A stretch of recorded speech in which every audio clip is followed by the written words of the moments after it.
Bienvenidos a Pedagogía Electoral. Les habla Víctor Álvarez. Los partidos políticos están muy cuestionados. El electorado se desmotiva cuando ve a los dirigentes y líderes políticos enfrascados en una sarta de insultos y acusaciones que, de ser verdad, los descalifican e invalidan para asumir cargos públicos de elección popular.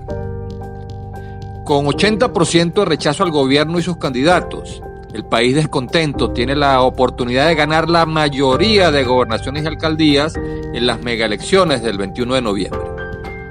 Postular candidatos unitarios que generen confianza y estimulen a votar es una obligación de los partidos políticos que se plantean recuperar la confianza en la institución del voto y retomar la ruta electoral. Si se mejoran las condiciones electorales, pero la oposición no presenta buenos candidatos, será muy difícil vencer la abstención. Las condiciones electorales deben ofrecer a todos los partidos las mismas oportunidades de participar, sin intervenciones ni ventajismos de ningún tipo.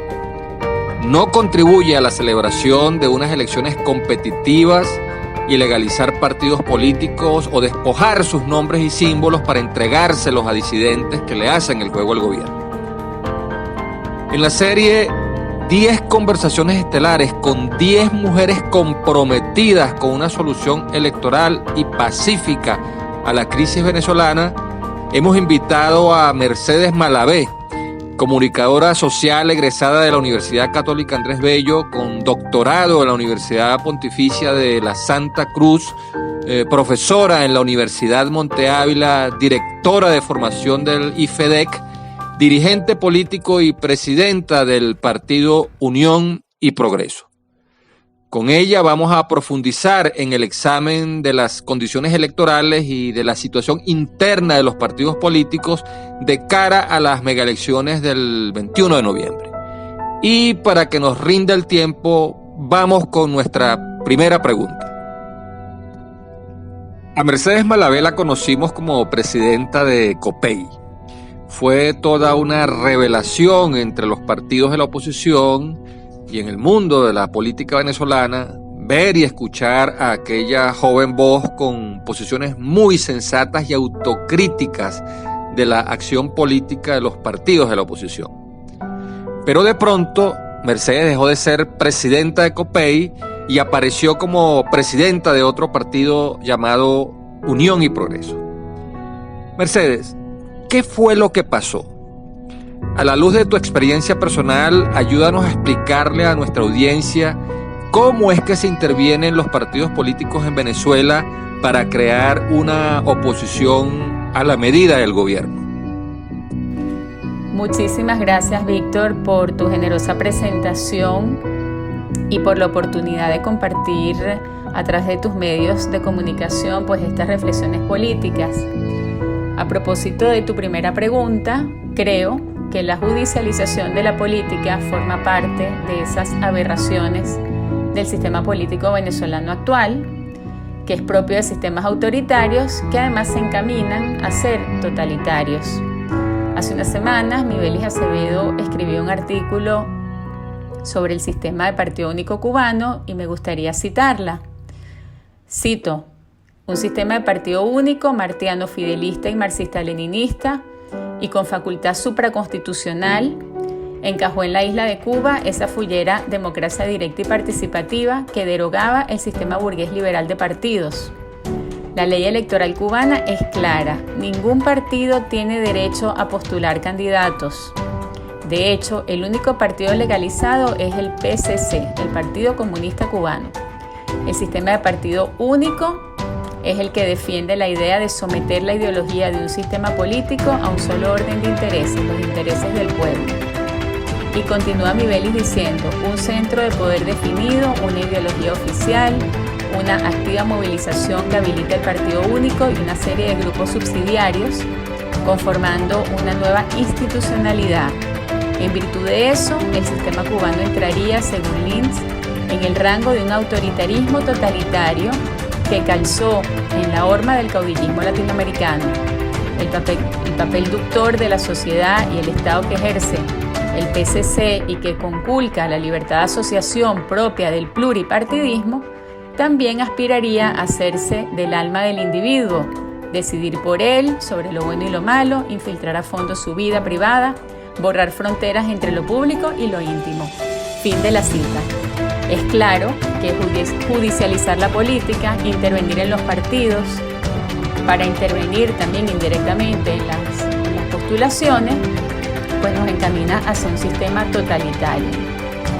Es como la figura del protector o de los inhabilitados, ¿no? La judicialización de los partidos a mí me resulta una cosa que, aparte de las pretensiones ideológico-totalitarias, es también una cosa absurda y además muy costosa. Absurda porque no tiene sentido intervenir partidos y seguir sosteniendo un sistema pluripartidista. Sería mejor sincerarse de una vez y decir que Venezuela se constituye en un sistema político de partido único. Y es costoso porque, como le escuché en un audio que corrió que se hizo viral, como dicen ahora, al gobernador de Yaracuy, decir que es muy caro mantener a esos jefes de partido judicializados, impuestos por un tribunal, porque andan, con carros, lujos, viáticos, privilegios, etcétera, y en realidad no convencen a nadie porque no están haciendo política. El caso de Copey es prácticamente inexplicable, a mi modo de ver, la última sentencia, por dos razones. La primera de ellas es que éramos un partido comprometido con la participación electoral, jamás habíamos llamado a la abstención, y en segundo lugar porque pocos meses antes de ese último zarpazo del TCJ, pues ese mismo tribunal había cerrado la causa, había convalidado las decisiones de una Asamblea Nacional Social Cristiana que nombraba una directiva provisional y también una comisión electoral. Yo desconozco las razones por las que fui destituida de la presidencia de Copey, la presidencia provisional, que como te digo formó parte de las decisiones de una Asamblea Nacional Social Cristiana. Sin embargo, la versión que creo que ha cobrado más fuerza tiene que ver con habernos negado a participar en la llamada Mesa de Diálogo Nacional o Mesita, porque preferimos mantenernos abiertos al diálogo político con todos los sectores del país, y así lo hicimos ver. No teníamos nada contra esa instancia llamada Mesa de Diálogo Nacional, sin embargo preferíamos seguir trabajando por la reunificación del partido Copey y servir también de puente para otros factores que criticaron fuertemente ese escenario político, ¿no? Yo misma puedo decir que me dediqué a conversar con todos los partidos de oposición, animándolos a retomar la participación electoral, la organización político-partidista, el respeto a nuestra soberanía, a nuestra Constitución Nacional y a los mecanismos de presión legítimos, internos, que se dan sobre todo mediante la movilización electoral. A eso me dediqué hasta que un tribunal me destituyó, pero no por eso renuncié a esas mismas tareas que son las que me motivan y me animan a hacer política. Mercedes, pero también es cierto que la falta de democracia interna en los partidos suele ser uno de los detonantes de esas contradicciones que sirven de pretexto al gobierno y al Tribunal Supremo de Justicia para intervenirlos. Y es muy contradictorio porque desde la oposición se cuestiona la reelección indefinida, pero vemos que muchas organizaciones políticas tienen desde hace años el mismo presidente, el mismo secretario general, la misma dirección. Parecen atornillados a sus cargos y así se les cierra el paso a nuevas generaciones de dirigentes. Mercedes, en vez de seguir dándole excusas al gobierno para intervenir judicialmente las organizaciones políticas, ¿no crees que los partidos están llamados a fortalecer su democracia interna y promover que sean sus propios militantes quienes renueven y legitimen de abajo hacia arriba a sus dirigentes? ¿Cómo se puede lograr la democratización de los partidos políticos? ¿Qué se puede hacer? Voy a ser un poco más breve en esta segunda pregunta acerca de la democratización interna. Fíjate, Víctor, a mí últimamente me causan un poco de ruido expresiones como el que quiera hacer política que se cuente, el que quiera hacer política, pues que las bases decidan, que el pueblo elija, vamos a contarnos, vamos a medirnos, etc. Y me causan ruido no porque no me guste la democracia, sino porque entiendo, sobre todo estando dentro de la política, que esos procesos se han venido desvirtuando, no por el método de elección o porque votar sea malo, sino porque se ha descuidado el trabajo más importante de todos, el trabajo que más fortalece la democracia interna y nacional, que es formar a la militancia, comprometerla con una serie de planteamientos de bien común, de justicia social, de políticas públicas, de solidaridad, de identidad, de posición frente a las distintas ideas políticas, etc. En ese sentido, las elecciones internas han perdido credibilidad porque ellas no son un fin en sí mismas, sino un medio para resolver en un determinado momento un tema de conducción o de candidaturas, pero no sirven ni como mecanismos de formación, ni de adhesión partidista, y mucho menos para generar lealtad con las organizaciones políticas. Yo creo que la democracia interna se fortalece, en primer lugar, con formación, luego con deliberación interna, con debate interno, que es la manera de poner en práctica la formación, ver esa formación recibida, pues a qué posiciones frente al partido y frente al país van conduciendo a cada uno de los militantes o de los simpatizantes. Luego con mecanismos de consenso, que son importantísimos. Los mecanismos de consenso son muy perfectos porque permiten aproximaciones de todas las posiciones a un punto medio donde todos queden satisfechos y donde todos se sientan tomados en cuenta. Y muy en último lugar, o muy en tercer lugar, las elecciones internas, que al fin y al cabo son útiles en la medida en que todos se reconozcan como auténticos militantes y promotores de un determinado proyecto político ideológico. Si ese reconocimiento, si ese sustrato humano y colectivo, que se apoya, como digo, en la formación, en los consensos, no existe, pues las elecciones internas no van a resolver el problema de la democratización interna de los partidos. Al contrario, pueden complicar aún más el panorama porque son fácilmente vulnerables cuando no se tiene un sustrato humano y colectivo que actúe con responsabilidad en los procesos llamados elecciones internas. En los partidos de la oposición pareciera que la unidad no es un objetivo prioritario ni viable. El gobierno exacerba la división de la oposición al aceptar que se aprueben tarjetas a varios partidos, convencido de que a mayor cantidad de tarjetas de la oposición en el tarjetón, mayor confusión del elector. Con tantos partidos, si estos no pactan candidaturas unitarias, más fragmentado quedará el voto del país descontento y opositor. El oficialismo tampoco le teme a la tarjeta de la MUD y la reactiva porque tiene la seguridad, la certeza de que la oposición no podrá superar sus contradicciones internas. Mercedes, ¿cuáles son las principales causas que dividen a los dirigentes y partidos de la oposición? ¿Cómo hacer para propiciar un entendimiento de las diferentes organizaciones políticas que permita capitalizar electoralmente ese 80% de rechazo al gobierno y sus candidatos? ¿Cuáles son las claves para reconstruir la unidad de la oposición? Wow, difícil pregunta. Pero bueno, quizás peco aquí de no responder con recetas porque no las tengo. Puedo hacer algunos diagnósticos y decir algunas cosas de fondo, ¿no? Creo que la atomización de la oposición tiene que ver con esto que venimos hablando, el debilitamiento de los mecanismos de formación y de consenso democrático interno en los grupos políticos. A veces da la impresión de que no existe en la oposición un proyecto democrático alternativo, sino una serie de parcialidades o de personalismos que el gobierno ha aprendido a manejar a su favor, para dividir, para no permitir que haya una alternativa atractiva, ni una forma de capitalizar el descontento. ¿Qué hacer? La unidad es fundamental, no solo en términos electorales, sino también para cambiar el agua de esta pecera de confrontación agónica existencial en la que permanecemos sumergidos. Entonces, no es la unidad de 4 o 40 candidatos o grupos políticos para ganar un proceso electoral. eso yo diría que vendría por añadidura, sino que lo primero que tenemos que hacer o plantearnos es cómo podemos volver a tejer la unidad nacional, la unión con el pueblo de Venezuela, con los ciudadanos, la unión de los venezolanos, recuperar el sentido de nación a la que pertenecemos todos independientemente de nuestra forma de pensar o de ser. La unidad con la gente, que es la génesis de la representación democrática. Uno representa a unas personas porque está unido a ellos, a sus aspiraciones, a sus demandas, a sus inquietudes.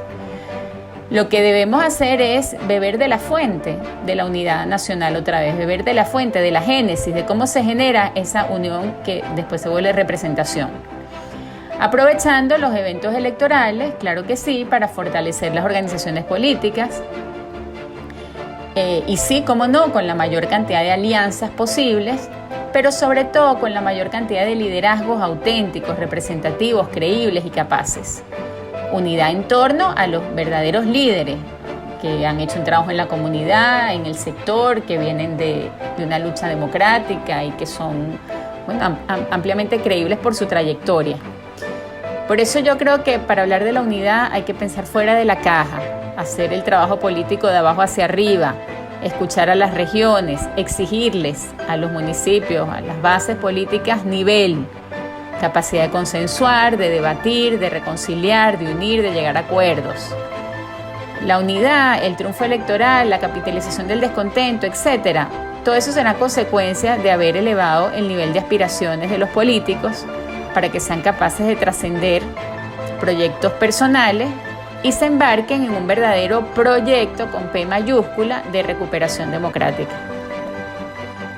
Con base en los resultados de las parlamentarias del 2015, los partidos del G4 se arrogan la condición de ser la oposición mayoritaria.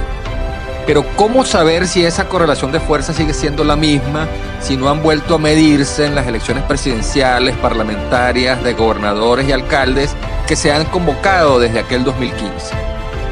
En la matriz de opinión internacional prevalece la idea de que en Venezuela la oposición aún no ha decidido si participar o no en las megaelecciones, ignorando que existe otro sector de la oposición que sí está dispuesto a participar y que ya está escogiendo y postulando candidatos. Mercedes, ¿cómo hacerle entender a la comunidad internacional que en Venezuela existen varias oposiciones? ¿Cómo lograr el reconocimiento internacional de los partidos de la oposición que intentan recuperar la confianza en el voto y retomar la vía electoral para avanzar hacia una solución política y democrática a la crisis venezolana? Muy bueno que menciones las últimas elecciones parlamentarias, porque eso es un claro ejemplo de cómo la unidad de tarjetas, la unidad de jefes políticos, no necesariamente promueve la unidad nacional ni la participación electoral. Creo que la comunidad internacional ha visto con muchos cuestionamientos algunos métodos o algunas formas que las oposiciones, y sobre todo la oposición al G4, vamos a decir así, al que logró el gran triunfo del 2015, han ido implementando. Uno muy claro fue la manera como se despojó al diputado Juan Guaidó de la presidencia de la Asamblea Nacional, por ejemplo, mediante un proceso de militarización de la Asamblea y de votación muy cuestionada. Luego también está el tema de la judicialización de los partidos. Todo eso hace muy cuesta arriba el reconocimiento de esas oposiciones. De todos modos, el tiempo va a ir decantando las cosas hacia no tanto quiénes son los honestos y quiénes son los deshonestos, quiénes utilizaron los mejores métodos ni los peores, sino simplemente por temas pragmáticos, pues a los que sobrevivan a esta debacle política de la oposición. Recordemos que a la oposición del G4 le costó mucho también que la comunidad internacional reconociera que esto era un sistema autoritario, hegemónico, que atropellaba y violaba los derechos humanos. Y fue mediante muchas conversaciones y un lobby muy intenso, y ellos se abrogan esa capacidad, se dieron cuenta de que en Venezuela pues se violaban gravemente los derechos humanos y políticos de los venezolanos. Ellos ven eso como un mérito, haber abierto los ojos de la comunidad internacional, etcétera. Por eso, pues va a costar mucho que ellos dejen de apoyar políticamente a estas personas que además han sido víctimas de espantosos abusos, y sobre todo porque no ven de parte del gobierno ningún tipo de rectificación. Pueden ver que hay una oposición democrática, que cree en el voto, que cree en las salidas constitucionales y que defiende la soberanía, pero no entienden a qué responde esa creencia si el gobierno se mantiene actuando exactamente igual. Entonces, esa es, pienso yo, que es la grave dificultad, la falta de compromiso serio con la democracia que hasta el sol de hoy manifiesta el gobierno. Juan Guaidó planteó un acuerdo de salvación nacional condicionado al adelanto de las elecciones presidenciales y parlamentarias. Pero un cambio en el mando político no garantiza que se supere la crisis de gobernabilidad. Quien resulte ganador recibirá un país en ruinas, difícil de gobernar, y tendrá que llevar a cabo impostergables ajustes que pueden tener un impacto antipopular.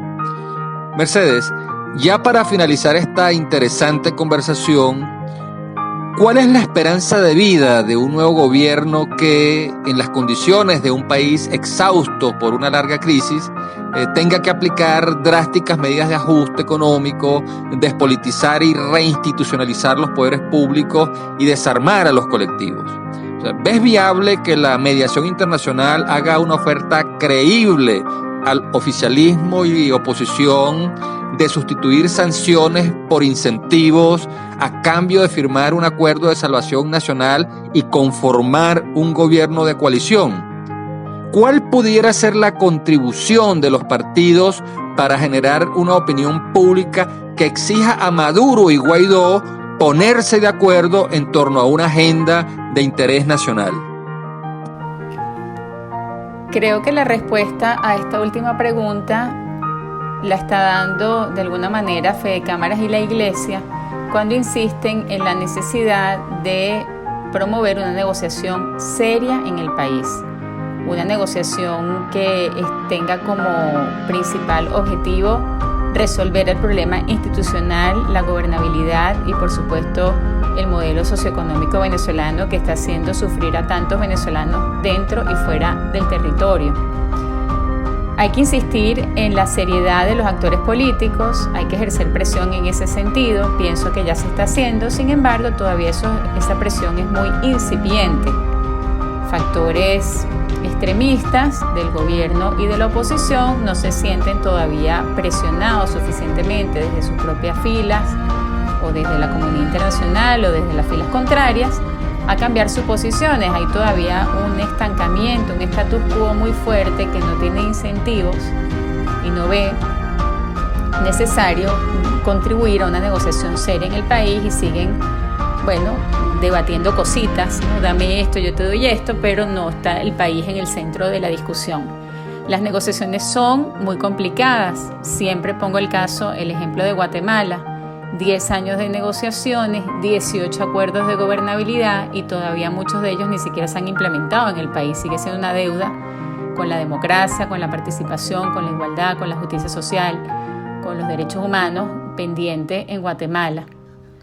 Por último, quiero insistir en el tema de la unidad nacional, unidad en torno a la promoción de valores democráticos, de valores de civilidad, de valores nacionalistas, en el buen sentido de la palabra, unidad en torno a la promoción de las libertades humanas en todos sus ámbitos. Vemos una tendencia a la apertura económica, pero también están las libertades políticas, los derechos humanos, económicos, educativos, culturales y sociales, ¿no?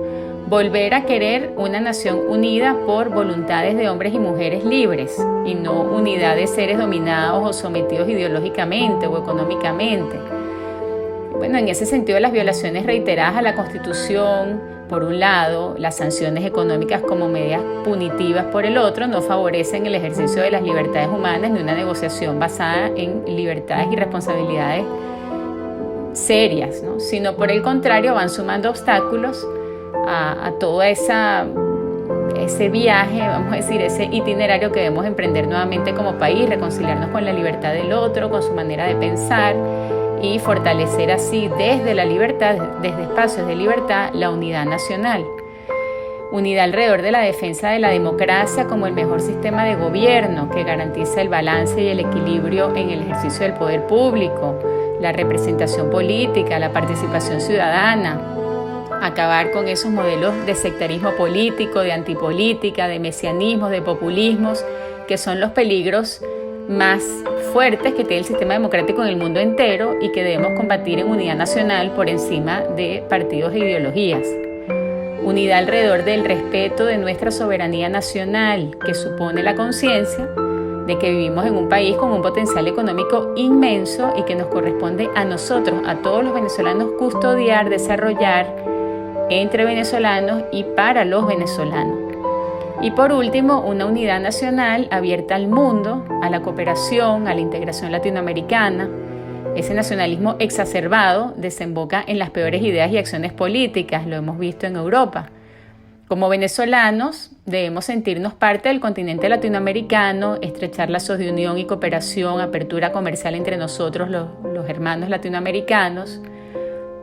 Es un escándalo, aprovecho para decirlo en esta última respuesta, es un escándalo porque constituye un grave abuso contra los derechos humanos y las libertades económicas que nuestras fronteras continúen cerradas. Eso es una cosa atroz contra el pueblo venezolano y colombiano, que son pueblos vecinos y hermanos separados por una línea fronteriza que debería ser un ámbito privilegiado de encuentro, de intercambio comercial y no el infierno de humillaciones, de llanto, de contrabando, de todo tipo en que se ha convertido, ¿no? Que se abra la frontera del Puente Internacional Simón Bolívar en el estado Táchira es un clamor que debemos acompañar y que debe ser parte muy seria de una negociación política, ¿no? Bueno, pienso que hasta aquí llega ya mi última reflexión. Te agradezco mucho la oportunidad y estoy a la orden para cualquier otro debate que quieras promover. Saludos. Lamentablemente se nos acabó el tiempo. Hemos llegado al final de esta nueva entrega de la serie 10 conversaciones estelares con 10 mujeres comprometidas con una solución electoral y pacífica a la crisis venezolana.